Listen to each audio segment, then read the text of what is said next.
sibling rivalry really has a strong negative connotation. It's a rivalry. But sibling rivalry is really important. Understanding sibling rivalry, understanding how important it is and how it helps define us as people, how we learn to connect to the world around us, to our loved ones, to our partners, to our friends through sibling rivalry is really important. And these videos are about just understanding more about sibling rivalry so that you can raise your kids differently, you can understand yourself better from the sibling rivalry concept. Here's a little story for you to understand about sibling rivalry. I had a client come and see me because she couldn't get her invoices out. Yeah, she came to see me because she couldn't get her invoices out. And I questioned her about this. And in the beginning of the session, I asked, how old are you? And how old are your siblings? And she's the youngest of 12 siblings. It was never safe for her to be heard. There was no rivalry for her. She was just the youngest of 12 siblings. She was the bottom of the line. She was the end. She was the smallest, the youngest, the weakest.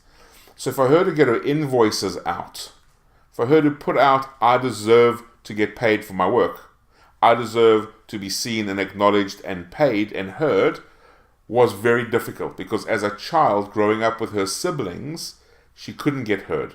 She didn't feel valued. She didn't feel important. So sibling rivalry, this sibling process can affect us in many, many ways. If we turn that around the other way, an only child doesn't then always learn how to connect to other people. They're only connecting to adults. With my own son, we took him to a party. He's an only child, basically. His older sibling wasn't living with us at that time. We took him to a party of children and he ended up sitting at the table with the adults, communicating with adults, because he didn't know how to communicate with siblings, with other children his age. We hadn't had that many people in his life.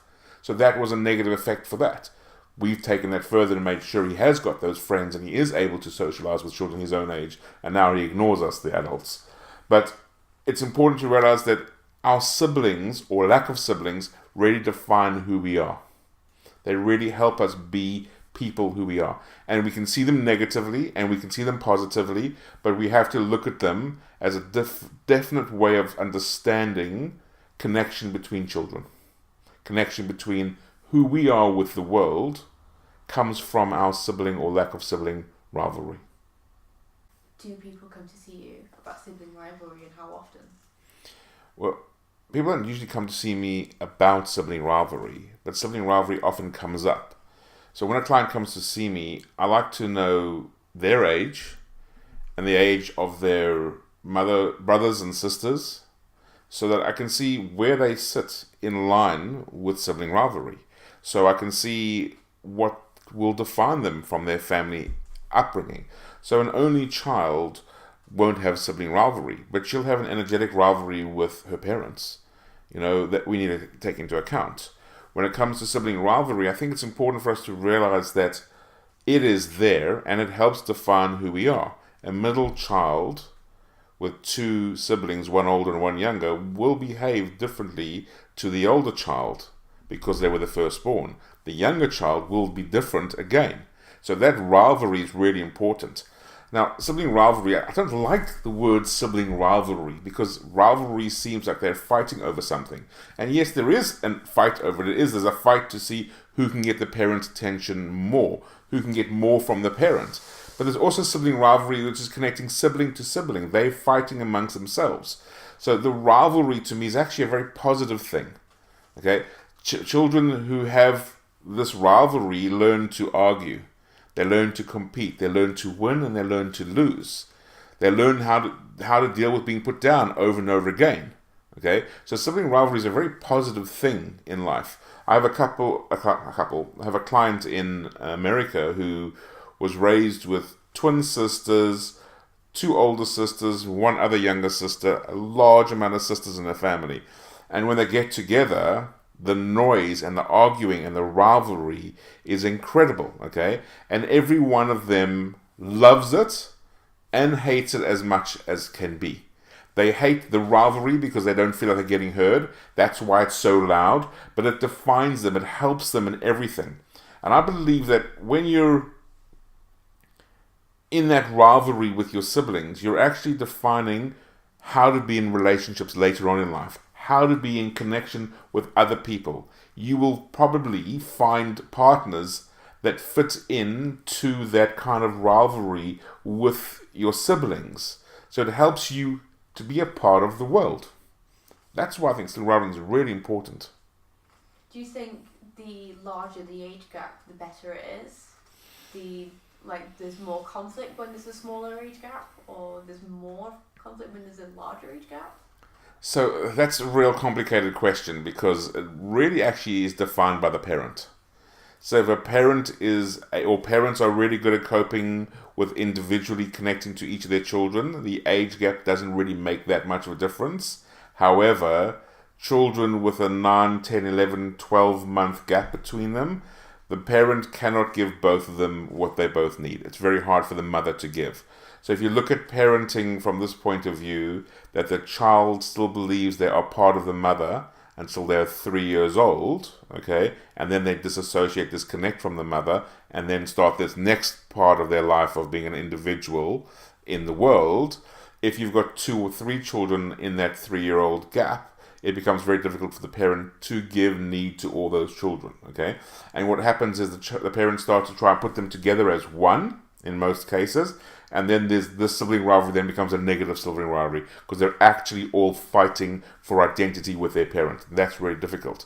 However, we also need to look at it from the other point of view, is that if there's a 2-3 year gap between the siblings, okay, it's quite healthy.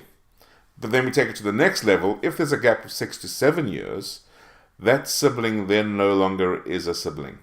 They're either a parent or a child energetically. Because a 7-year-old child can tell a 1-year-old child, that's dangerous, don't do that. That's parenting. So say there's a 5-year age gap between a brother and a sister, say. Would it affect the older sibling or the younger sibling more? Or does it depend on the parenting? It doesn't. There's no more effect or less effect. There is none. I've seen families where there's complete vile energetics between the siblings, and I've seen families where they are the closest of friends, okay? There is no set rule to this, but a rule that you will find with a 5-year gap, okay, and one that I'm very careful of, is that the older child will feel like they are responsible for the younger child. And this comes down to how the parent actually deals with a 5-year-old receiving a newborn baby into the family. How does that happen? What does they do? Do they say, you're going to have a new brother and you're going to look after them and you're going to care for them? Then that 5-year-old now feels responsible for that child and taking on a parental role, which is not fair on the 5-year-old. But if you say you're going to have a brother and sister coming into the world, and it's going to be wonderful to have a new sibling and have another person in the family, and it's going to be great, and you're not responsible for them, I'm going to look after them, and I'm going to look after you, that child then feels free to come in connection with the other child. It's a real complicated thing, this sibling rivalry, because it's so complex. There's so many points to it. However, more often than not, it is positive. So you said they feel like they can connect to the child.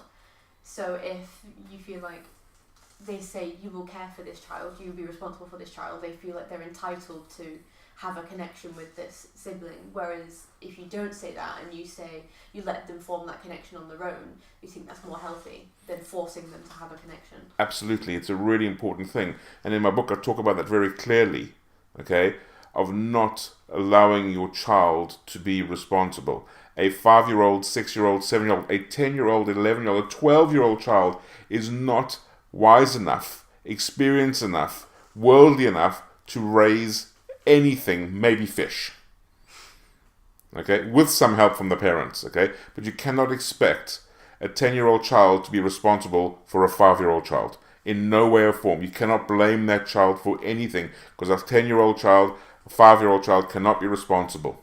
I've seen clients who were responsible at 3 years old for the well-being of a 1-year-old sibling. That's not fair on the child. That's the parents letting the child down. In all circumstances.